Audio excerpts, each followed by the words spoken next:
Just ভিডিওটা এই জন্য করা যে আপনাদেরকে জাস্ট দেখানো যে কাইন মাগুর বা ভালো মাছের, ভালো জিনিসের দাম আছে। আরেকটা বিষয় বলি, সকালবেলা কাকার কাছ থেকে আমি ২ কেজি দাঁতনে মাছ নিছিলাম। ২ কেজি দাঁতনে মাছে আমরা হচ্ছে ওনাকে টাকা দিছিলাম ১,০০০, বাট ২ কেজি দাঁতনে মাছ এই জঙ্গলে বইসে ১,০০০ টাকা দিছি, তাও সে বলতেছে মানে তার হচ্ছে আরেকটু হয়তোবা আরো ১০০-২০০ টাকা সে মানে এক্সপেক্ট করে আমাদের কাছে। মানে ৫০০ টাকা দিছি তাও তার কম হয়ে যাইতেছে। হুম? আবার অনেকে ঢাকা বইসাও বলে যে, "ভাই ৫০০ টাকা দাঁতনে মাছের কেজি কিভাবে হয়?"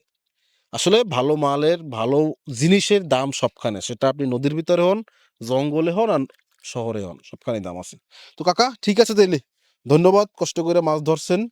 আলহামদুলিল্লাহ। তাইলে যান, বাসায় যান, রেস্ট নেন। আবার হ্যাঁ, দেখা হবে ইনশাআল্লাহ, হ্যাঁ? হ্যাঁ, যদি খায়েন না আপনারা এই হ্যাঁ, ইনশাআল্লাহ। কাছাকাছি চাইতে হইবে। হ্যাঁ, ইনশাআল্লাহ দেখা হবে, দেখা হবে।